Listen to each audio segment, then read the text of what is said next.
Are you struggling for consistency in your sim racing? Does your iRating look like a roller coaster? If so, we have good news for you. The way to get more consistent is to first understand what you're doing differently than the professionals. And VRS is the answer. With our competitive subscription, you will have the telemetry, setups, tutorials, and everything else you need to fully analyze your driving. Our data packs and the ability to compare your driving with the best in the world will show you exactly where to adjust your inputs, change your driving line, and shave seconds off of your lap times. And our powerful and precise Direct Force Pro wheelbase and precision pedals are being used by some of the world's best drivers. All these champions agree that VRS hardware is not just the best on the market, it's also priced well below the competition. So if you're looking to upgrade to direct drive and the best pedals in sim racing, VRS is your answer. If you want to get better, get faster, and make it happen sooner rather than later, you owe it to yourself to find out why so many people are switching to VRS. You'll be so glad that you did. Visit www.virtualracingschool.com and learn why the best use VRS.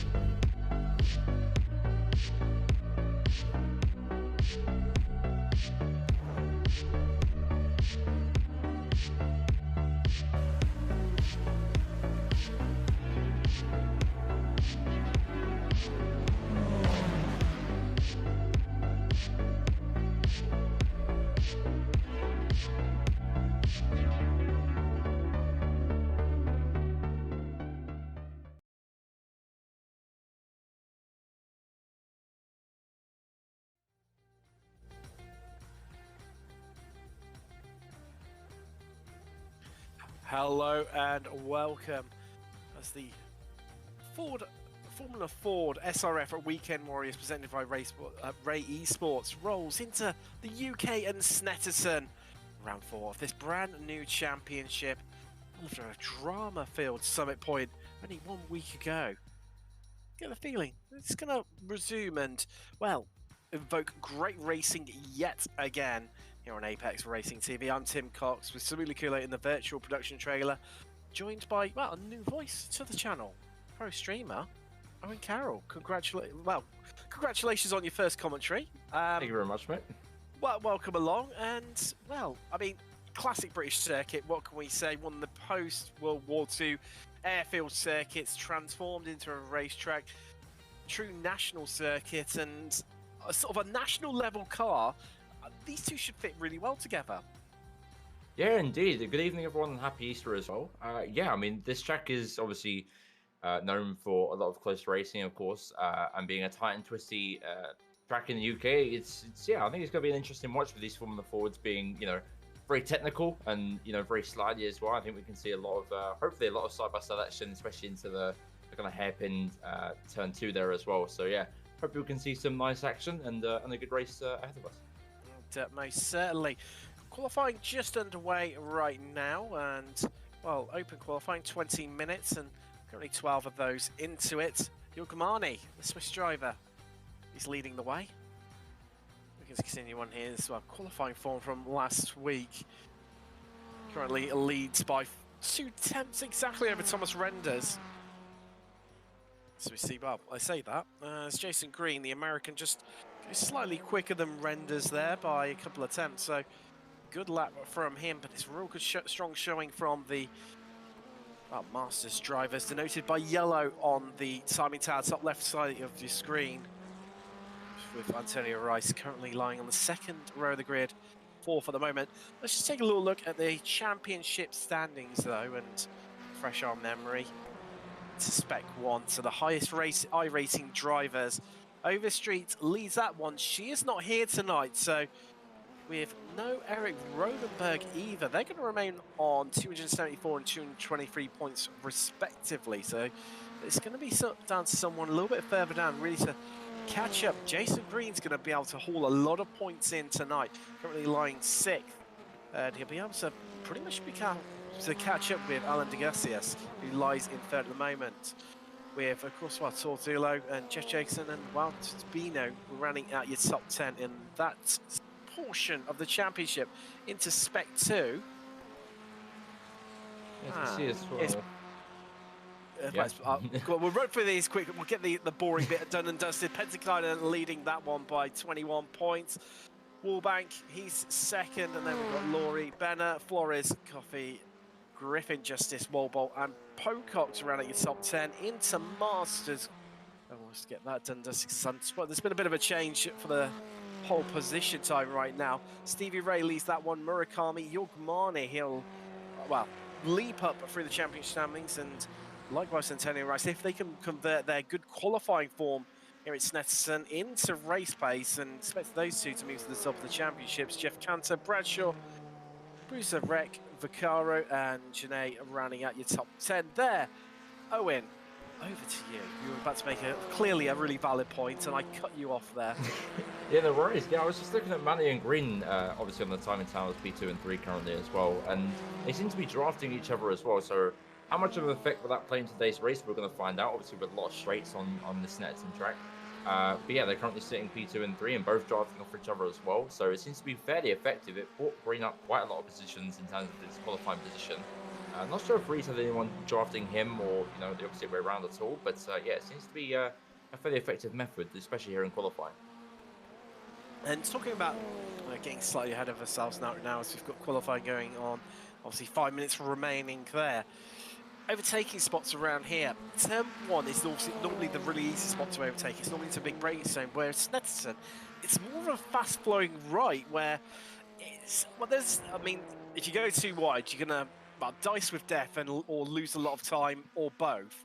And it's more turn 2, Montreal, that provides the better overtaking spots for me. Yeah, for sure. I mean, obviously I'm seeing that on the track map, but it seems like turn 2, 3 maybe as well is a really good spot for overtaking. Turn 1, again, as you say, it seems like a fairly middle to late apex there as well. So side-by-side action might be very minimal there, but if we can get a run off the final corner, you know, and try and make a move into turn 2, it could pay dividend for the rest of the race. And yeah, I think turn 2 and 3 is our only real big overtaking spots, maybe turn 6 as well. But yeah, they seem like some fairly sharpish corners to try and chuck it down the inside and hold on to a brand new position for these guys. And it's that down the back straight, that little complex just after it, Brendo and Nelson. Well, I would say I don't know about you, but I know you won't have any issues with it. But myself, I really struggle with that complex there, because you need to carry quite a bit of speed in initially, but then it's so easy to unsettle the rear of the car. And of course, these cars not having any downforce whatsoever. It's going to be quite tricky, that sort of section, especially on the cold tyres. We're just on board with Roland Wallbank right now, so we're going to experience it, see how he gets on. But yeah, it's a real tricky set of corners, this. Yeah, for sure. As you see it go, like a sweeping left-hander cutting straight back into a right, which is very, very tight as well, as you can see. Missing the apex there ever so slightly, but the run off to the left-hand side is very minimal. So carrying a lot of speed into that right hand is going to be very difficult, and trying to follow a car through there might pay dividends as well if the dirty air is strong enough to have a lot of resistance here as well. Got the never-ending right-hander that is Coram down on the brakes into Murray's. Trying to avoid that great big sausage curve on the inside there and really hook it up and get the best possible exit off the corner. And then the run across the start-finish line down to Rich's turn 1. If he comes across the line, is it any improvement in time for Wallbank? No, he remains currently still in 6th. 3rd row of the grid for him. Andrew Love, he's on an improving lap down in 12th right now. Looking at it, he's only really driver who's improving that there. Well, I say that as Jim, yeah, so Love to cross the line and moves up into 10th. There's up 2 spots for him. Wow, those top 3 are really close. And then it's once you get into the midfield, the sort of the nitty-gritty, there's incredibly close times there as well. Yeah, for sure. I mean, obviously the whole pack spread out by, you know, a lot of times here so far. But yeah, as you say, it's very close between some of these mid packs here. Like I see Brewster, Love as well, very close as well. Obviously the top 3 are extremely close as well. And Jim Brewster seems to be on a good lap so far. Currently green in both sectors. So let's see how he gets on and see if he can bring himself up further than 9th place. Stroke makes a bit of a change by iRacing standards. The stereotypical but normal real life 3 sectors here, as opposed to iRacing likes to generate numerous sectors at numerous tracks. So let's see what that one here. As Brewster comes across the line, what's he going to do? Oh, well, he loses it all in that final Oof. sector. Clear. There you go. Congratulations on your first comments to the commentator there, saying he's on Yeah, a there it great is. lap. Green and green sectors 1 and 2, and then a disastrous final sector for the American. And he ends up, wow, losing all of that time gained and no improvement for him. He remains 9th. And to be fair, I think he was on course to move up ahead of Pentakine and possibly ahead of Laurie as well. So that would have got him all the way up into 7th. And shame for him. This is seeing right now, this is Joshua Flores. He's an improved middle sector and a relatively strong one too. So if he can carry this on throughout the rest of the lap and, well, hopefully a good closing sector. I mean, the way to go through right now, Cora, it's another really challenging corner, isn't it? Because it's, like I said earlier, it's never ending and you have to sort of keep feathering the throttle and to try and get it right. Yeah, indeed. Balancing that mid corner is extremely difficult, and again, you've got to get really close to the right hand side to flick it back into the left. It's such a tight corner in that last corner there. So, yeah, that never-ending right is really, really tough in terms of trying to get the car, round, but also quick enough to have it a good lap time, being it such a huge part of the lap as well. But yeah, in terms of the race, maybe someone can try and chuck it around the outside, because that left-hander is really beneficial if you're around the outside on the left side. As if they dare. That's another if they part, dare, isn't yeah. it? It's such a tricky, like you say, it's a tricky corner, and it's all it takes is one mistake from the car on the inside just to understeer out into, and it can be race ending for the pair of you. But like I say, it's definitely a really strong opportunity. Andrew Love, he moved up into 7th place, a great lap from him, 1:59.79, and this for Joshua Flores. Well, he improved on that lap, 2 minutes dead, 0.95. But the checkered flag is out. Drivers do have a little bit of extra time to get across the line, as we see here a bit of a drag race. See 2 of the cars. York Marnie, wow, mammoth final sector, and it is good enough for pole from the Swiss driver. Whoa. 2 tenths out of nowhere there, absolutely hooked it up a treat. Great. Yeah, incredible job. I mean, I'm not too sure where he pulled out all that time from. I mean, just looking at it, actually, compared to Jason Green, for example, he managed to pull out some half a second quicker than the American, who's currently sitting 3rd, just in that final sector alone. So that was a really, really strong sector there. As I see Gary Warbolt's trying to see he's headed out onto his first lap right at the end of qualifying, and unfortunately he will actually, he'll squeeze this one time in. All or nothing from the American. However, I get the feeling that it's not, from looking at it, it's not going to be anything too great. No, he's going to remain down in 16th is where he will start from. In fact, it invalidated the lap. So, unfortunately for him, he will start on the back row of the grid and just waiting the last couple of drivers to come across the line. And then we will head across into the race. 40 minutes here today from Snetterton. Well, will it be a dominant display up front from the 2 Masters drivers, Yorgamani, Antonio Rice? They're starting on the front row. We're going to see someone else really take the fight for them. It's going to be interesting to see about Green and Renders, because they're closely matched, not only to one another, but also to the 2 in front of them. That's what damage they can inflict. Obviously, metaphorically, not physically. In these opening stages, last thing we want is the top 4 wiping each other out.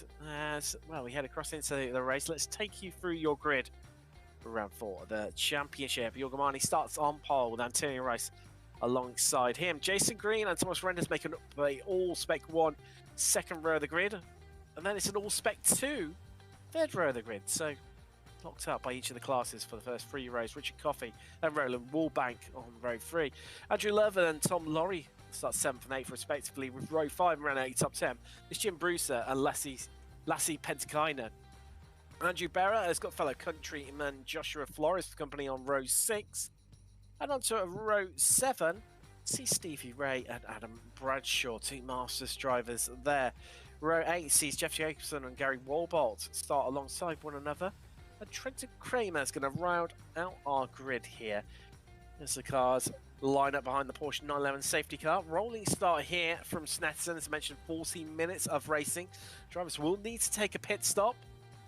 There's that element of strategy of how this is going to play out for some of our drivers, and how they're going to make this one work. Just waiting on the last driver to take the grid. That's Richard Coffey. Oh, wow. There's a few drivers who can make some really big points gains here today. It's missing a few drivers' courses, I mentioned earlier. Easter weekend. Happy Easter to you all. And well, as soon as we've got Richard with us, we'll be heading out away. Wow, an opening lap of discovery, and so tricky this car on these cold tyres, isn't it, Owen?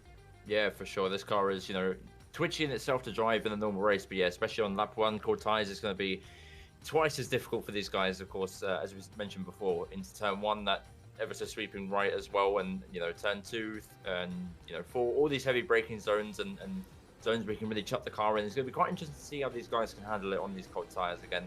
Very ferocious, these cars in general, and on cold tyres they can be twice as bad. So as I come around the friendly right-hander to start off the race, let's see what they can do on the run down into turn 1 and 2. Definitely, and well, the easiest strategy already is just to be rubbish like me, then the cars aren't so twitchy. That's the easier way around it, personally. But Jorg Marni leads the field. Porsche 911 safety car has pulled in as well. We maintain pace, and Marni gets us underway as we are green. We are racing from Snetterton in round 4 of the championship, and Antonio Rice instantly coming under pressure there from Jason Green on the run into turn 1. They're going to go side by side. This could end in tears potentially for the pair of them as they drift around the corner, still side by side. And Rice just in front, but it's Green who's going to be on the inside on the run into Montreal, late on the brakes. This the American are going to lunge on the inside, nearly makes contact there with the Portuguese driver. They both can get away with it. Also, Renders and Coffee all over the back of these two right now, but this is all playing into Jorg Marni's advantage, into his hands. There's already 7 temps clear of the field. And well, we're only on the run down to Agostini here, as we're still side by side. The battle furnace Renders up the inside of Green. Just about gets his stopped in time, runs in deep, and that's going to allow Richard Coffey here to inflict damage onto Green. And well, he's slotted his way past. As we're talking damage, Lassie Pentakainen involved Jeff Jacobson, and wow, they've clearly had a bit of a coming together, and there's damage to the front end of Jacobson's car.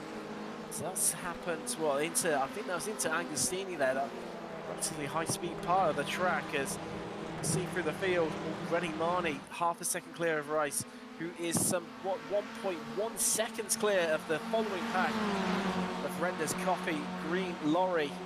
Stops all the way pretty much down Wallbank, Love close to them as they come down in towards Brundle for the first time. Onto the brakes, everyone just hooking up, playing a bit more safe. And well, anyway, where these top two are getting away, clearing off into the distance, that following pack for 3rd place need to start working together. Yeah, indeed, it's a beautiful start by Jorg Marni and Antonio Rees as well, with like beautiful getaway from Jorg Marni as well to bring them off into a nice comfortable gap. And yeah, the cars behind are just jostling for position. Maybe a bit too much, I suppose. I think Thomas is now in a comfortable position to just nail on ahead and really focus on getting Antonio. But yeah, these guys need to work together. Draft seems to be pretty powerful here. We saw Antonio gain a little bit of time on the back straight to Jorg Marni there as well. As we see a move back there in the background, again going down the inside of turn 1, tries to hang it round. Again, gives it up not too much. On the switchback of Dreams by Richard Coffey there. Oh, shoves him out wide just a little bit because it goes into the wall, doesn't take control of it, and there is Jason Green's race out, and that is him done for today. That is a shame for him. He's missing the front nose cone, like broken suspension as well. Suspension not able to quite hold on for dear life. They're just getting onto the grass in the perennial iRacing ice-like grass of death, causing another victim. I mean, they had bagged wheels on the run into turn 1. Oh yeah, after that was an amazing switchback as well from Coffey. But he's up into 4th now. Well, the gap between 4th and 5th now enlarging dramatically because of it. So 1.2 seconds between them, but battle's still plenty up and down for the field as we see Trenton Kramer, Joshua Flores, and they've got Gary Walbot, in fact, just behind them. It's in the battle for 11th right now, and Kramer, well, he's already up 5 places and going for 6th here over Flores, who's managed to pick up the 1, and considering we've had a couple of retirements, a bit of a disappointing display so far from the American. But look at the run that 444 machine has got out of Williams as we head down the back straight towards Brundle. Moves out of the slipstream, and this is going to be a move done and dusted for Kramer. Onto the brakes. There we go. That is him through. Well, I say he's through. As Flores had a little bit of a look again, didn't he? Yeah, I mean, it would have been possible if he just kept his nose there a little bit more. But yeah, again, the draft is really powerful on the back straight as well. I mean, yeah, Trenton Kramer really doing a good job of holding that one steady. But yeah, looking back at that turn one incident again, it just seems like Jason Green went too much and too deep down the inside of turn one and just missing that apex it needed to hit. And then, yeah, as you say, iRacing grass hooks him on, and then that's him gone out of the race. But yeah, this gap between Jorg Monday and Antonio Rees is really closing down as well. Thomas trying to catch onto the back of him as well. He's really separated from the pack. Again, 2.4 seconds now to him and Coffee. So yeah, that instant between Coffee and Jason really helped Thomas out there and trying to catch back onto this new pack here. But yeah, it seems like this pack is closing up and going to get pretty feisty, I think, in the next coming laps. Renders were 3 tenths quicker than our lead 2 last time around. Set new fastest lap of the race. It's still early days as we're just out onto lap 3 right now. As we see Love, Benner, and Brewster. This is the battle for 7th place. Benner has already picked up 3 places in these opening stages here. 5 minutes on the clock nearly. Marnie leading from Rice, Renders, Coffee in 4th. It's Warback, Laurie, Love, Bennett, Brewster with Stevie Ray running out your top 10. Which is Kramer up into 11th right now with Flores, Warbolt, Pentakainen. Back from them, then Bradshaw and Jacobson for early excursions there, 15th and 16th. And what's that one retirement so far? Being Jason Green and Harley surprising after that big amount of contact. So we're right on board with Jim Brewster right now. You see just how close everyone is, and seems to be getting a much better exit out of Williams there for me. Definitely, Owen. Yeah, indeed, especially talking about exits, I see ahead of us as well. We have a really great battle between the top 3 right now. They're all just, really going at it. Antonio slipped right into turn 1 as we see a move going down the inside, the left-hander. Jim Brewster, oh, now he's on the outside. Does Andrew Lovett seem not quite? Well, that looked really feisty there. These guys are not afraid to get the elbows out of this track. Some of these corners I thought wouldn't be able to hold these guys going around the outside, but it really plays well for them. As we see a look back to these guys at the front. They've had a change to the lead as we see the replay. And this is how Antonio Rice managed to do it. You talked about that slipstream and how it's really working into effect earlier, Owen. And yeah, again, utilising it to get ahead of the Swiss driver and now take the lead here on lap, well, that was on to lap 2, lap 3, on to lap 4 now. It's coming out as fast and fast as Love and Laurie have swapped places and places yet again a little bit further down through the field as they come down in towards Montreal onto the brakes. And Rice just lunging in a little bit deep there, and I did wonder if he's going to lose the rear. Managed to collect it and compose himself, but that gap between the top 3 is shrinking right now, and just 6 tenths is all that covers them. And it's Antonio Rice getting loud, Larry, and wild on the exit there. Yeah, he needs to be careful. Keeping them tires in check is going to be crucial for this 40-minute race. So yeah, if he can just keep it composed, keep it nice and cool, now that he's got past into the lead and just have the benefits of that clean air, it'll be, pay very dividend to him at the end of the race. How great his tires will be at the end. So yeah, he just needs to keep it cool a little bit. Just keep it cool at the rear. Right now, our lead group just starting to open up a little bit. As Tom Laurie having a bit of an excursion there through into Oggies.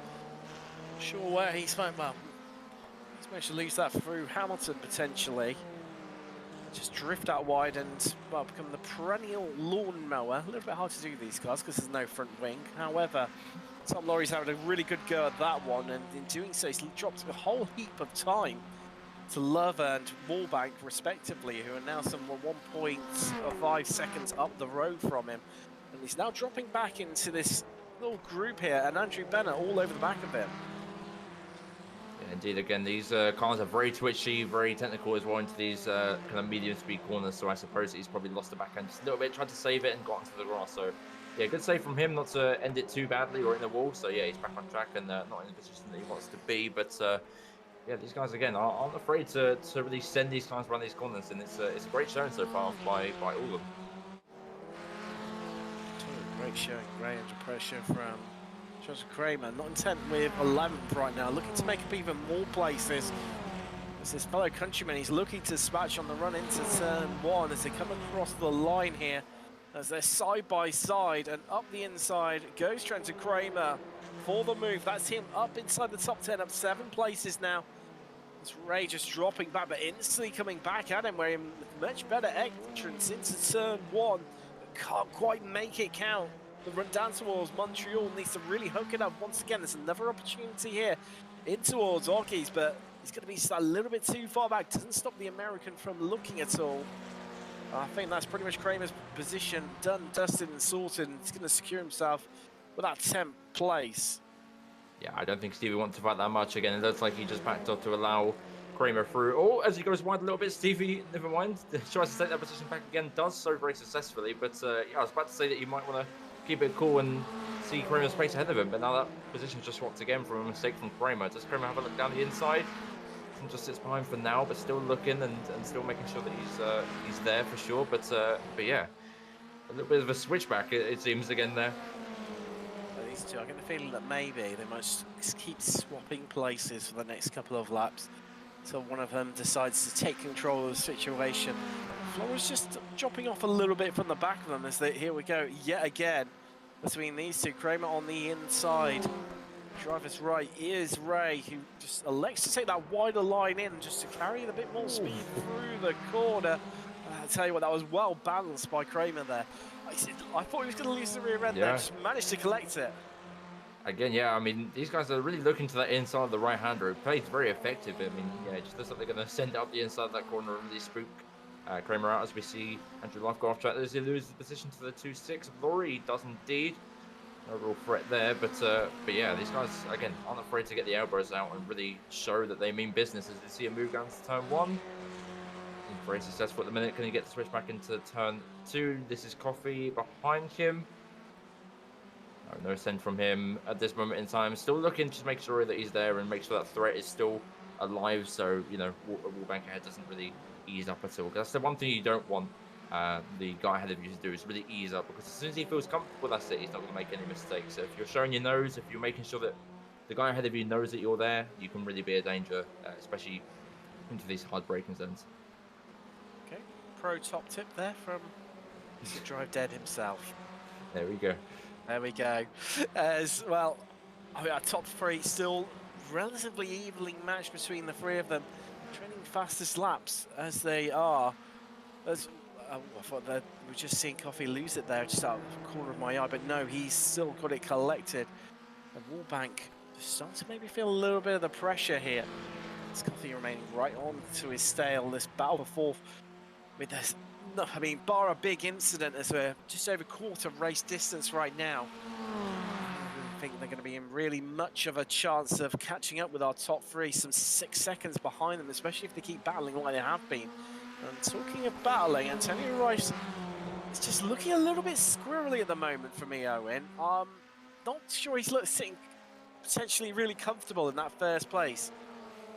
Yeah, indeed. It seems like Jorgen Marley behind has really picked up the pace, you know, from earlier on. I mean, Antonio had really great pace to pull away from Jorgen Marley there, but maybe the little twitches that he's had and the extra pressure that he's had from trying to keep that lead has paid the effort to his rear tyres, and just the car is not behaving in the way that he'd want to. But still keeping it okay. There's still like a 2.5 temp gap, which is fairly manageable from this distance, but we'll see what happens in turn 2. It doesn't seem like Jorgen Marley's want to make a move too early on, just wants to kind of keep it chilled. Still really early on into this 40-minute race, so again, maybe just want to save some fuel and think of the strategy more than the on-track position right now.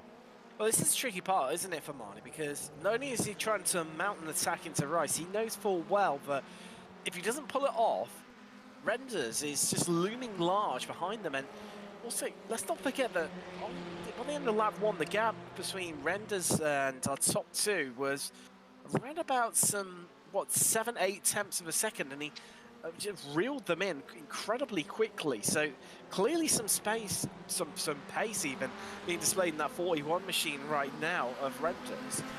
So yeah, for sure. if Marley doesn't get the move done, he knows he's going to drop back to 3rd. Yeah, I mean, he had the fastest lap last race, did Renders there, 58.59 compared to Jorgen Marley's 58.8, and Antonio's 59 flat. So again, really good pace so far from Renders, and maybe he's going to use that to his advantage, whether it comes to the pit stops, where he can just, you know, try and save some fuel, go a lap ahead, and really use that pace on that 1 lap advantage, and try and get out ahead of them both. Or maybe he goes for it if he can see the chance. He's very close on the back of Jorgen Marley right now, so maybe he tries it into turn 2 if he can keep it there for that long. But yeah, he's got some serious pace in that car. Very much so. This is a bit of a challenge with series like this, because officials, they're like 15-minute races, 20 minutes at most, whereas we're going for a 40-minute race here. You can double the race distance of what you can run in any officials for this car. So it's a bit of a you know, a trip into the unknown, especially with it still being an incredibly new car to the iRacing service. And it's just understanding, you know, how the tyres are going to behave, how they're going to degrade across that 40-minute spell with different temperatures and at different tracks. There's a whole lot of unknowns compared to another series within the Ray Esports stable, the SRF Weekend Warriors, which you see later on here on Apex Racing TV, where they've been going for some, I think it's about 5 years now, all in, four seasons per year. It's obviously mirroring the iRacing officials. So, I mean, it's as we see into the pits, Love, Ray, and Pentakainen, they're all in incredibly early, although it must be pit stop window time. Steve Rayson, he's normally the first to stop of anyone. As we're out on to lap 8. So yeah, it's a real challenge, isn't it, for the drivers, where you've got no previous information on what's going to happen with the car. Yeah, it's tough. It's tough for sure. I mean, these cars, again, as we mentioned before, you know, it's pretty much a slide fest with these cars, how you turn them in and, you know, really keep the car in a stable condition. So if they're really over pushing it, like we saw Antonio earlier with the rear end, maybe his tyres will give up towards that 30-minute mark or so. As we see big slides through Hamilton Corner there for these guys. But yeah, maybe it will pay, you know, not so well for them if they keep sliding too much throughout this race, and we'll see what they do towards the end of the race here with their tyres and conditions of the car. But yeah, it seems like people are struggling out there with keeping their car in check, and it's only 15 minutes in as we see look inside the 41 machine again. Thomas just making sure that your money knows that he's there again, which is very, very essential and key to a psychological warfare in the car as well. So yeah, Thomas doing a really good job so far to keeping his car cool, and he's still got really good pace in that car with his car at that time. Just to give you an idea of track temperatures here today, so I'm in 23 degrees, whereas track is up at 27, so just into the warmer temperatures here, and that's clearly going to play a little bit of part of the longevity of the tyres, who's looked after them well in those early stages. So something's happened to Love. I think you see these come off track, and that's like once not long after his pit stop, he's got up and running again, not seeing any damage, so if he's made any contact with any walls. So I'm going to predict a bit of a spin here, or maybe a bit of an excursion across the grass. All good right now, down in towards Oggie's, big lock up there, and well, minor, but really not helping his chance, especially with that early pit stop, looking to run it in late and deep, and well, end up running it late and deep into the corner instead of his strategy. Yeah, as we see there's right front is not going to be happy with him. We saw him go into that right hand and just lock up ever so slightly as well. So his right front is really not going to agree with him for quite a lot of laps now. So he needs to do his best to try and cool that car off and just keep it in a cool condition, and yeah, try and regain that time that he might have lost there with the lock up. Top three still close as you like, still remain 3 tenths apiece between each of them, 6 tenths covering them all. So Coffey still onto the back of Wallbank, Benner still onto the back of Brewster. In terms of the classes, well, looking like 2 Masters drivers onto the podium, and only 1 Spec 1 racer in the form of Renders, although with only 3 Spec 1 drivers here this weekend, all guaranteed of a place on the podium in class. Let's take one positive out of the weekend, although Jeff Jacobson not having the best of times, neither is Jason Green, who has actually got back out on the track after looking like he'd retired initially. Although he is nearly a whole lap down against the drivers that he was going to be looking to be battling it out with. Yeah, Jason Green had a really good pace at the start as well. It's just a shame that he had that little mistake going to turn 1, just went too deep in on the entry, and yeah, that was his race done from then on out. Or his race done with what he thought it could have been. But yeah, this top 3 seems to be in a really good condition again. Not really many moves, as I said before, just want to keep it nice and collected again, really early on still. So as they all hit, it seems, no one going for the overcut or undercut, it seems, they're both in. It's one of those tricky ones, isn't it? What do you do? Looking at Wallbank and Coffey behind them, they're going to go around one more time at least. It's not even making it to half race distance as the top 3 pull in. Who's going to make it out first in the race off the pit stop? Who's going to fuel their car with, well, slightly less fuel? Maybe he looks to sit in the draft, or go roughly about the same. Still on the jacks, taking on fuel. Oh, it's Renders out first. Followed by Antonio Race Marnie out last. Though Marnie's pit box was a little bit further down the pit lane. And as they come out, well, it's advantage Renders as Joshua Flores is in the wall. That's into turn... Wilson was just ahead of them. So that would be... look like it's turn 1 there. Yeah, speaking of that pit stop earlier back then, Thomas Renders saying his pit stop was 2 seconds quicker than the rest of them, which makes sense. His pit entry is really, really on point. Really got the car stopped just in time. York not so much. He took a while to get to his pit stop, so that could have lost him a lot of time there. But he really played into Thomas's hands. He's separated by about a second now to Antonio behind. So yeah, he's the big winner out of the 3-pack there. It's really, really spaced them out, hasn't it? You know, they came in, what, 6/10 covering the 3 of them. Now it's about 2.2 seconds covering the 3 of them.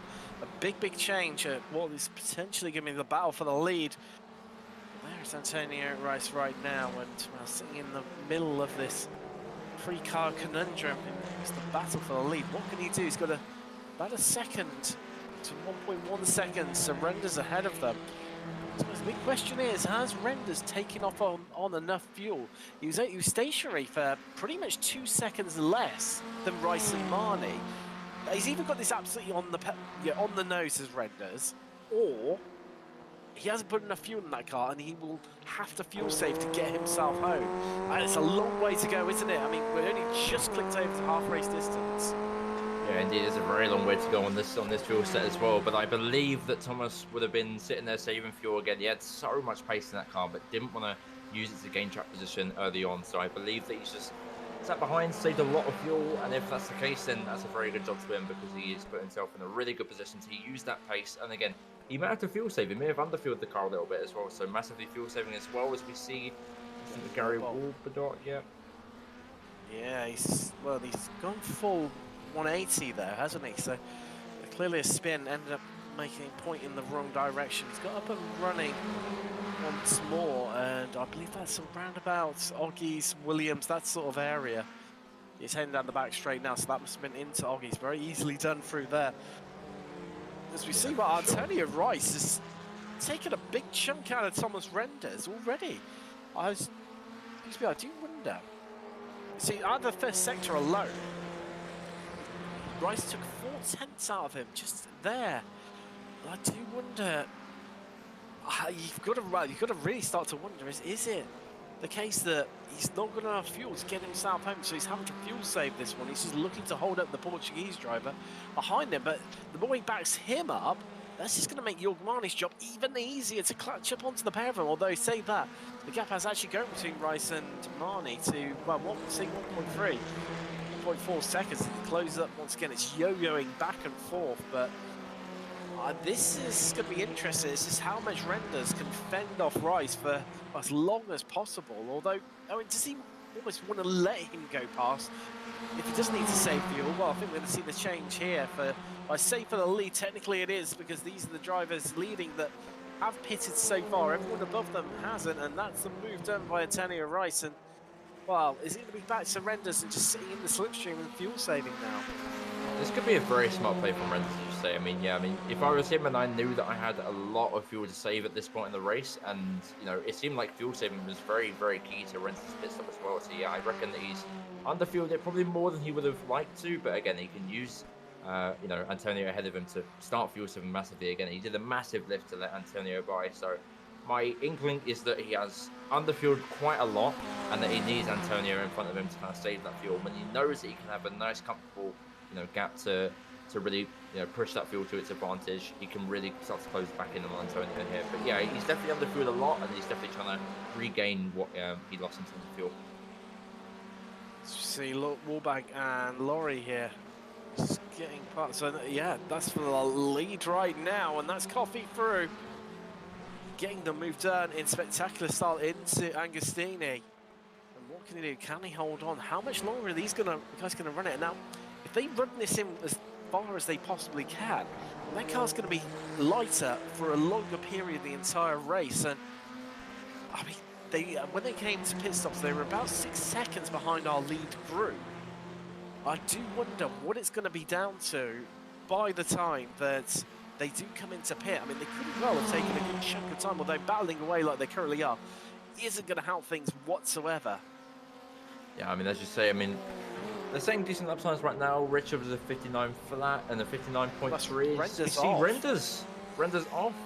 A mistake there from Renders. That's not very good for his strategy. They dropped behind He's got Somali ahead of him. It's not too far out of it, but yeah, definitely a loss to his strategy game that he was playing right there. 2.8 gap now to Antonio, so that's not very good for his strategy at all. Hopefully he can regain that time.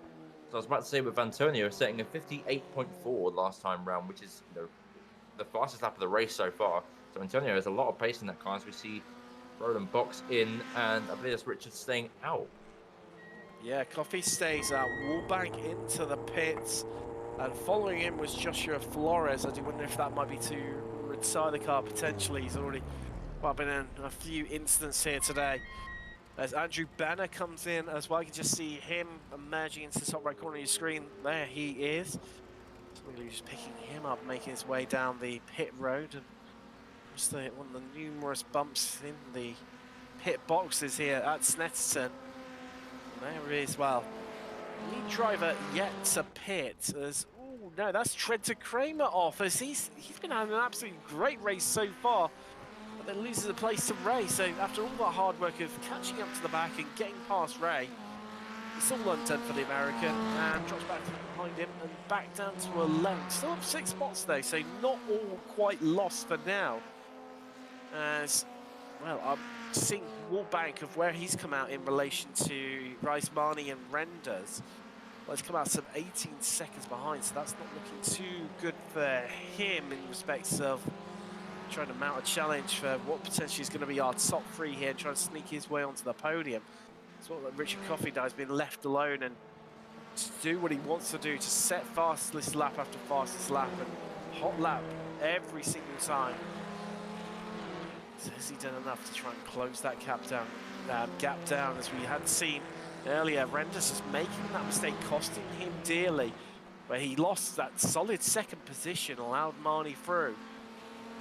This is done and dusted for that last place on the podium, Owen. Yeah, I mean, it seems like Renders is still there. He's still within the chance. I mean, again, he's definitely not where he wants to be, but he's really closing up now. We're back on the York Money there. 8.5 temps down to 7 temps. It's really, as we see Antonio really step out the rear end and really light up the rear tyres. It's not going to be beneficial for his next few laps there. But yeah, as we see back on York Money there in the middle of this kind of sandwich of the leaders here, it seems like his race is going fairly well. But yeah, Thomas Render's not going to be happy with himself with that little mistake that he made. But he's definitely still within the fight. And again, it's really closing up all this gap here. Now, 8 temps separating all 3 of them. Between them. Yeah, it's down to 1.6 seconds. I mean, originally the gap between Rice and Marnie alone was closer to 1.6 seconds than it being the collective time between all 3 drivers. So this is not done and dusted here by any stretch of imagination. And don't discredit Richard Coffey either, because he's still in with a bit of a shout here of closing in on these guys, especially if these guys start battling. Renders last time around, new fastest lap of a race, and the 8.36. Which was actually 200th faster than Rice, who had temporarily held that until Renders crossed the line. And Marnie right now is looking like they're slightly slower. Actually, no, apologies. Actually, Rice was 159, not 58. So, yeah, he was about a second quicker last time around.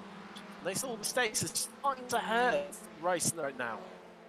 Yeah, as we see, as I said, Antonio was a second slower than Thomas last time around. Marnie separating them in the 58.7. So yeah, these guys were really closing up on each other again. And yeah, now 1.5 seconds separates them. And York is getting very, very close to the back of Antonio Rees. And again, the first sector's coming in. It seems like York Money is the fastest out of the 3 of them so far. Not by much though. Thomas Render's just a little bit behind as well.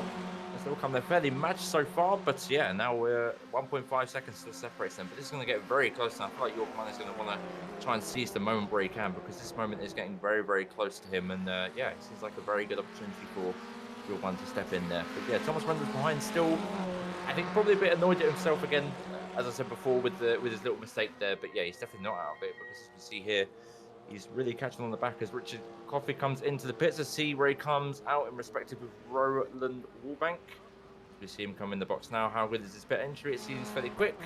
Stops the car. So Roland Wallbank's pit stop last time was a 47.8 overall, 23.5 in the box as well. Let's see what he comes out in perspective with them guys as well. See if his overcut has worked to his advantage again. Lighter car for Coffey there, so maybe he can use that to his advantage. Try and gain a lot of that time out of it. Yeah, as we see Wallbank coming through now as well. He seems pretty in a decent position, but yeah, back on the board for our leaders again. The gap is still 1.5 seconds. York Money takes the fastest lap out of the three of them that time round with 58.4.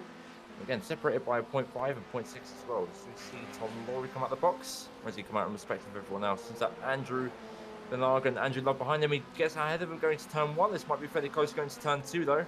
Andrew Benarg with the overspeed going to turn 1, maybe turn 2 as well. Does he look towards the inside? He has enough speed. There goes his car down the inside, goes Andrew Benarg.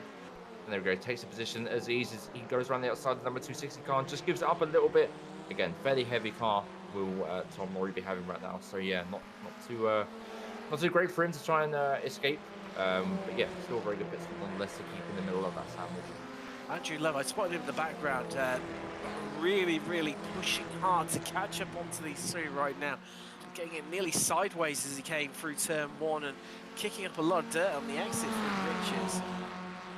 As we see back to our looming battle for the lead there, and back down to what we're talking about. They are closing up here, so two key battles emerging. The battle for 7th and the battle for, well, what will be first. Brewster, the only driver out on track yet to pit. And in terms of his lap times, well, it's more in comparison with Wallbank and Benner right now. The group behind definitely lapping quicker. There is Brewster, and well, so it's really into overtime a bit here. He's going to head out into, well, I was up to say head out to lap 16, but Brewster heads into the pits as our lead group come storming past at full chance. This is where we get down to the nitty-gritty, the business end of the race. Inside this last quarter, the last 10 minutes, and this longer lap time around here as well, 2 minutes. Don't get the same opportunities come around very often. I mean, we've got probably about 5 more laps here from Snetterton. That's 5 more sets of opportunities. It's not somewhere like, well, certainly a lot of Brands Hatch Indy in comparison, where you're talking, what, you know, sub 1 minute laps, even these cars. And maybe, you know, they're going to have to maybe make their moves a little bit earlier than they maybe would like to normally. Yeah, again, as we see York Money looking towards the inside again, as I said, they're wanting to make sure that the guy ahead, Antonio, knows that he's still there and still a threat. I mean, they all are still a threat, especially Thomas Renders behind with a 58.15 last time around. Fastest lap of the race by a long way, so he's really reeling them in. Again, that gap coming down to 6 tenths through the 1.8 as we saw last time. York Money getting very close to the rear end of Antonio Rees there, as we see on board with him as well. Yeah, it seems very close to this top 3. It's only going to get closer with the way this is working out right now. But yeah, they're really going for it on these last few laps here. As you said, opportunities are very minimal with this long lap time and very small overtaking opportunities. So they're going to try and seize every moment they get as they're coming down to 4.5 temps. Now 4 temps in that one straight alone. Go from 6 temps to 4 temps in one straight. It's all jostling their way through the little tightness of the tracks there again. This is where the cars will be in their worst conditions as the time before. But again, light fuel will balance out. So these guys are going to have to fight the cars as well, rather than just the guys ahead of them. So yeah, it seems like it's going to be a very close battle towards the end if this carries on how it is. It certainly is. And see Marnie looking incredibly racy right now against Antonio Rice, although just lunged in a bit too deep. That's how a lap means. Renders had to check up there as he nearly lost it coming through Murray's, and Antonio Rice allowed to scamper away up off the track and extends that gap out to 7 attempts, although Marnie and Renders in the slipstream take another attempt out of him to bring it back down to a more manageable 6 attempts. We head through turn 1 into the braking zone, and I think this is going to come down to the driver who makes the least amount of mistakes, as we see Rice under no pressure just, well, misses a braking point ever so slightly, runs it in deep, and the gap's back down to 4 attempts. Whoa. They're so, like, jostling for position. Again, what I said before, fighting with the cars where obviously York Money and then now Antonio Rees making these small little mistakes which have cost them a lot of time. Again, the York Money back in the same position he was last lap. 3 temps behind now, 2.5 temps looking towards the inside. Can't do much from this angle at the minute, like only from 2 temps back. It's not going to be enough. It needs to be around that 1/10 mark to really seal the deal, unless he wants to go really late on the brakes and really push him out wide. But that's going to be a very aggressive move. And I think one we'll see towards the end of the race for sure. But yeah, these little mistakes that they're making, that cost them dear. But yeah, the gap has come down to around about 9 temps now. York Money looking on the back of Antonio Rees, making sure that he knows he's still there. And yeah, one to watch for the end for sure. Certainly is indeed as well. The gap shrinks to cover 8 tenths across them all. Meanwhile, further down through the field, it's as close as you like. This is the battle for, what, 6th place right now. Brewster, Laurie, Bennett and Love. 4 Americans all going at it. Well, wheel to wheel, scratch that one. Andrew Love is going to be out of this race now. As that mistake costing him dearly. He's now dropped 2 seconds off the back of that little trio ahead of him.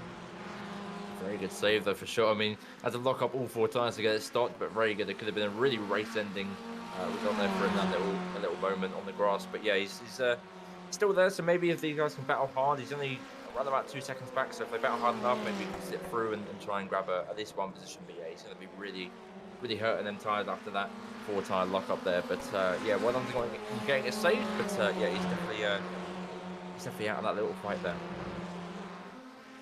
Keeping half an eye on, well, this battle right now, and it's I got as close as a 10th and a half and into the braking zone, just expanding out a little bit there, but only just. And Marnie, well, he's cranking up the dial right now of pressure onto Antonio Rice, keeping that gap down to about 2 tenths to a tenth. Moving into the braking zone, moving left, moving right, trying to distract Antonio Rice here. Well, I think roll the dice between these 3 and we'll work out who's going to come out on top. Will it be Rice? Will it be Marnie? Or will Renders take the victory? One spec, one driver, 2 masters going at it hard as we've got, what, 4.5 minutes left on the clock here from Snetterton, currently on lap 18. Ooh, and also, I mean, they have got a bit of time to play with. Coffee is, what, some 23 seconds down the road from these guys. So a mistake won't potentially lose them a podium place, but it will hurt them dearly in their aspirations of whether they're going to finish inside this top 3, as Marnie has another bit of a look once again. Rice this time not phased by it, just sticking to his line as they head through Nelson, through Bomb Hole, of course named after Bomb was dropped on that part of the circuit, hence why there's a bit of a dip there. Evenly matched. Who's going to pick up fastest lap this time around? Because you get the feeling it's going to keep changing hands between these 3 drivers as we head through Coram, through Murray's. And who's going to get the best exit? Well, it's definitely not Marnie there. Ooh. Definitely not Marnie, Owen. Yeah, there we go. As we see Thomas Renders getting this P2. I was about to say earlier before, like, you know, Thomas was really on the back of York Money and wanting to make a move, but he doesn't really want to make it too early in case Antonio starts to reap away. But then there it is, York Money making a mistake and Thomas Renders slipping through into P2 now. 9-tenth gap, or around about the second gap separates Thomas Renders with Antonio Rees there. But yeah, let's see if we can close up enough to the back of that car. But yeah, I mean, they're all just so close, these guys, and they're really pushing the limits of the car, and it must be so frustrating them getting closer, making that small, tiny mistake and losing so much time. I bet York is really kicking himself in that car for sure. I mean, he's just on the back of Thomas Renders still, enough for a P2, but whether it's enough for a win, it's all in the hands of Thomas Renders, see if he can catch up, or Antonio Rees if he makes a little bit of a mistake like York Money did on the last corner there. Okay, we are on to the penultimate lap here from Snetterton, so running out of time, running out of options are Renders and Marnie, as that gap has opened up, well, it had opened up to a second, although Rice just made him up, matching that gap. It's going around as far down as 8 tenths, although you can see where he's definitely stronger in certain parts of the circuit right now. It's the Portuguese driver, but that's what happens. Down this back straight, you can see it's closing, it's shrinking. He's down to 9 tenths, then 8 tenths. It's going to drop down to 7 tenths. By the time they reach the braking zone, maybe even 6 tenths. Just reeling Rice in like a fish on the end of a fishing line. And here we go. Here we go, Owen. It's going to be the last lap when they come across the line. Who's going to take it? I mean, Renders, I think he's got enough time to catch up to the back of Rice, but I don't think he's got enough time to make his way past. Yeah, the minute he's taken around about 4 tenths, now 5 tenths out of Antonio's lead there, so maybe he can really push that car to its limits and use all that, you know, underfuel that he put in the pit stop to good use. And yeah, it's going to be a very close race between all these 3 of these guys. I mean, Antonio's taken a lot of time out of York Money there, separating between around about 2 tenths ahead of him, and now 5 tenths to Antonio Rees ahead. Maybe with the massive amount of slipstream these cars can build, push down the back straight, he can try and find his way through. But will Antonio make a little bit of a mistake running into the final parts of the lap here? He goes fairly deep into T2, not so much. Again, these guys are still open to these mistakes. It doesn't seem like Antonio's going to be under pressure very much. He's still got a comfortable gap behind him, and I'm sure he's going to be focusing ahead of him rather than behind him, unless it comes to the point when Thomas is really, really challenging the rear end of that car. But it doesn't seem like it's going to be likely at this point in the lap anyway. So we have got just coming out to half the lap left remaining. Round 4 of the championship. And Renders is closing the gap down to 3/10 right now. Bit of change, although Reese just seems to be good through this part of the circuit. It's going to give him the slight advantage, but isn't going to be enough down the back straight. Is Renders going to be able to mount an attack? What can your Marnie do? Currently looming large in that 3rd place, looking to pick up some scraps from one mistake for either of these drivers. As we head down the back straight, the gap is shrinking. We're down into more 2/10. Rice knows he's in trouble. He moves across defensively, trying to break that draft, and well, just covering off that inside line. Has he got his braking point right? How can Renders come back at him? Well, the answer's no, but he nearly loses it on the exit there, and that's going to give Renders the run that he needs to pick up 1st place, back into the lead. And now Marnie's coming alongside Rice. Who's going to get out between the 2 masters? And in the space of 2 corners, Antonio Rice loses 2 positions and drops from 3rd all the way down to 1st. And down into Murray's, and this looks like, barring a mistake, Renders is going to take the checkered flag. But here comes Marnie. I don't think he's going to have enough to get to the line. It's going to be a long run up all the way up there. He pulls out the slipstream. They're going to come across nearly side by side. An under attempt separated our top 2. Antonio Rice, in the end, comes home 3rd. As we said before, I mean, Antonio just making that little bit of a mistake there at the rear end, just stepping the rear out a little bit on the grass and just took it, you know, too much and too deep on the exit of the corner there. But yeah, really great race from Renders there. It really came back at him after that mistake that I'm sure he's still not happy with. But yeah, a very, very close race between the top 3. I mean, yeah, again, separated by 0.074 tenths of a second is, yeah, this 40-minute race is yeah, very successful day in my book, I guess, especially for Thomas as well. What a race by him. Seen this battle here, and well, Bennett just not enough in the tank to pull alongside Laurie. It's the battle, but I thought it was going to really kick off between these 3, Brewster, Laurie and Bennett, but just didn't quite in the end. A lot of respect between them as well. These spank wheels there. And this final part of the lap doesn't matter because we're all done and dusted. They've taken the checkered flag. We'll be able to bring you up some classified results very shortly. We have the last few drivers come across, but I mean, coming into that final lap, I thought Renders, I thought he'd catch him, but I didn't think he had enough. But that one mistake from Antonio Rice was race defining in the end. Yeah, I mean, we saw how much throughout the whole entire race, in fact, these little tiny mistakes mattered hugely. And you know, we sort of Renders, you know, just after the pit stop as well, he lost the lead and went 2.5 seconds down, and then that final mistake from Reese there really cost him dear as well. And we saw it from Marnie as well in the final corner, went from P2 to jump into P3, but fortunately enough had a little bit of a momentum on that that long right-hander to slip into P2 there. But yeah, these little mistakes in these cars can cost you a hell of a lot of time, as we've seen there. But yeah, great race in the top 3, great race from all the guys today, and yeah, it was a joy to watch. Certainly was indeed. Just working on Jacobson's across the line. Here he comes. Best of rounds to Jeff Jacobson. Struggled a little bit here today for a couple of incidents as well. Not helping his cause whatsoever. Big shot Pentakainen. Leader in Spec 2, and well, in the end, he's just 14th overall. Disappointing for him. There is the Finnish driver. Well down from where we've come to expect him finishing. But let's take you through some classified results. Renders takes the victory. Marnie and Rice finishing on the podium. It's 1st and 2nd in the Masters class. They got Coffee, your winner in Spec 2. He comes home 4th with Wallbank. Not too far behind in the end, in 5th, 2nd in Spec 2. Brewster's going to round out the Masters podium in 6th overall, with Laurie just behind him in 7th, going to round out the Spec 2 podium. Bennett, Love and Ray's going to round out the top 10, then with Kramer, Rollbolt, Jason Green, of course, one of the only 3 Spec 1 drivers here today. So in the end, it's about being 13th. And that instant early on really costing him dearly. Finishes on the podium in class with Pentakainen, Bradshaw, Jacobson picking up that Last place on the podium in Spec 1, despite being down in 16th and 1 lap down. Likewise was Bradshaw. Joshua Flores retired the car back on lap 15, and we managed 20 laps here. Shall we have a bit of a chat to some of our drivers? And first we off, shall. let's have a chat to Thomas Renders, our race winner here today. Thomas, just talk us through that final couple, the final half of the race. Realistically, you made that mistake, and it looked like things were done and dusted. But then just able to catch up to these guys so quickly. You displayed some really good pace here today. Well, yeah. I mean, I don't know where I got it from. I practiced during the week, and I was nowhere near the pace I had today. So, yeah, I found something, I guess. And yeah, the second half was all about first after the pit stop, about trying to extend the gap.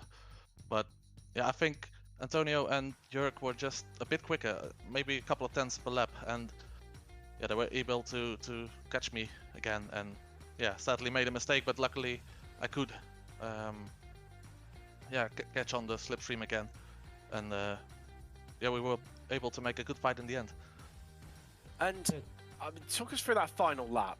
I mean, 6 tenths behind coming. I think it was 6 tenths behind Antonio coming across the start-finish line, and then obviously then find yourself behind him.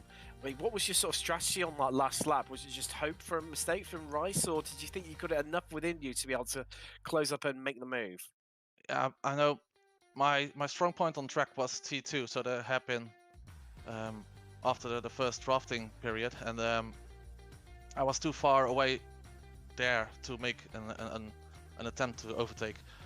But yeah, I just wanted to keep on the pressure, and yeah, you can always make a mistake, especially when under pressure. So yeah, I just tried it, and I knew when Antonio was on the left-hand side going into the chicane on the back end, yeah, it was always going to be difficult. And yeah, luckily for me, he made a mistake, but yeah, it's a good fight. We had a good fight during the whole race. Definitely. Well, congratulations, your race winner here today from Snetterton. That is Thomas Renders. Next up, Owen, I should let you have a chat to Jim Brewster, who had a decent race today, finished in 6th. Yeah, Jim. First of all, happy Easter, and congratulations on 6th place today. How was it out there for you? How'd the car feel, and how'd this car and track combo feel for you out there today? Well, I had to do a lot of homework. I didn't know this track. I'm getting to love this car. You know, I run the Surfs and the Vs, and this sort of a combination of the Surf and the V all put together. But this track is really, really, really tricky. No two ways about it. Anybody got 0x today deserves more than 5 points. But I had a great battle with Andrew Love, Andrew Benah, and Tom Laurie. We pretty much fought the whole race. So, us mid-packers had a good fight. And, here I'm Masters. You think in the day when there's nobody here, and I still end up with 3rd in the Masters. I should have entered S1 today, So it's sad we had a shortcoming, but anyway, good. We love watching your races. Like I said, my sister watches in Argentina every week, the Surfs, and now she watches you guys every week. You guys do a great job. Thank you very much, mate. Yeah, again, for you, how was the strategy out there for you as well? Obviously, the pit stops were different between you guys, and was there anything with fuel that you decided to do, maybe under fuel and fuel save a little bit, or was it just, come into the box, fuel enough, and get back out there and try and make some on-track overtakes? The car defaulted to 4.0, and I think a lot of people left it at that, where you could pump it up to 4.9. And I like to run the car light twice, once when it runs out in the race and once at the end. A few laps before that, Andrew Love got a neutral, and I bumped into him and bent my suspension a little bit, but it didn't affect me too much. It was mostly driving skill today. This place is really, really tricky. I was really bad underneath the bridge into that chicane. I just wanted to make sure I survived, so I was entering it at a truly pedestrian pace. So one of these days I got to figure out that corner, but it's just so hairy and so high risk, so I just take the conservative approach and try to go fast the rest of the lap. Yeah, for sure. Again, very tricky this track indeed, as you mentioned before. But yeah, congratulations on 6th place again, and look forward to seeing what you got for us next time around. Yeah, you bet. See you guys next week. Thanks for everything. Thanks, Stevie, League, all these racers. Such a good bunch of guys. Thanks, Jim. Next up, we have got series organizer Stevie Ray. Stevie, definitely a tough track out there today. Just heard from Jim Brewster saying exactly the same. How did you find it? Yeah, it was tricky. You definitely had to find some break points and rhythm to get into, and then the chicane after the bridge was tough to figure out where to brake. So it was definitely one of the trickier ones we do, and for whatever reason that, or I don't know, it's not one of the most popular. So we were down on participation a little bit for the week, and being Easter weekend, so. Like you say, it is Easter weekend, and well, for a brand new championships, it's still all strong and relatively good. I mean, next week we head to Okayama, a track that's widely used within the rookie and D-class series, and even a little bit further up occasionally as well.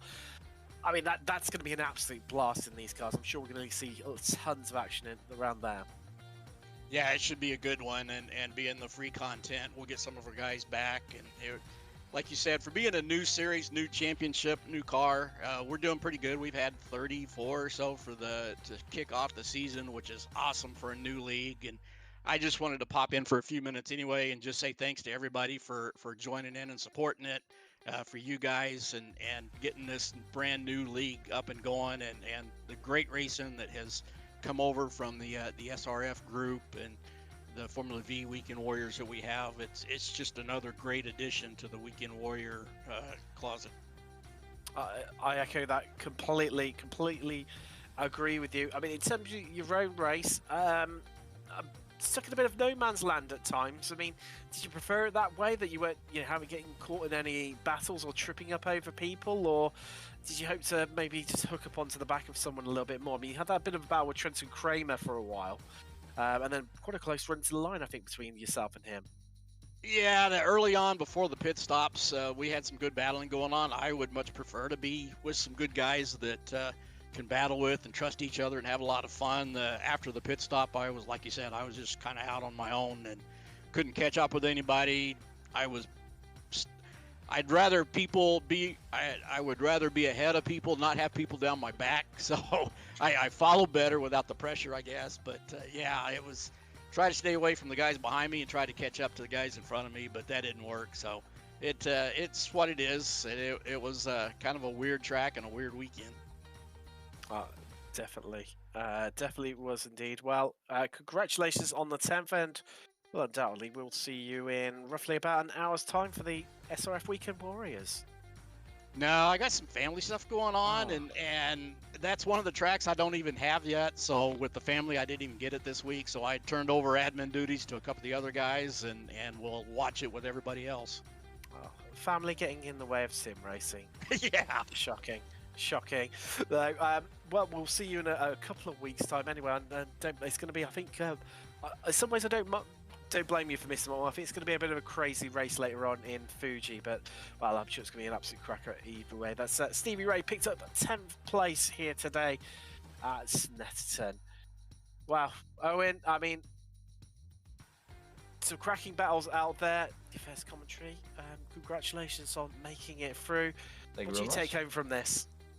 I mean, yeah, it's just I didn't expect this much racing, to be honest. I thought Snetterton is a track which is usually not built for these kind of battles, I guess. But yeah, we saw a lot of moves, especially some lookings into the sweeping left and right under the bridge as well, which was quite cool to see. But yeah, this was a very good race. I mean, these Formula Fords are really good for getting the elbows out and really pushing these drivers to the limits as well. And yeah, it provides great racing, good amount of slipstream. The mistakes that you make they do punish you, which is a good factor as well to have to add to that pressure factor as well. And these guys handled that really well, and it was just a great spectacle all the way through. Well, definitely was indeed. Thanks very much for joining us here for the Formula Ford Weekend Warriors. And well, I've been Tim Cox with Owen Carroll and Sumi Likumo, and we'll see you in a week's time when the championship has landed the rising sun to Okayama. See you then.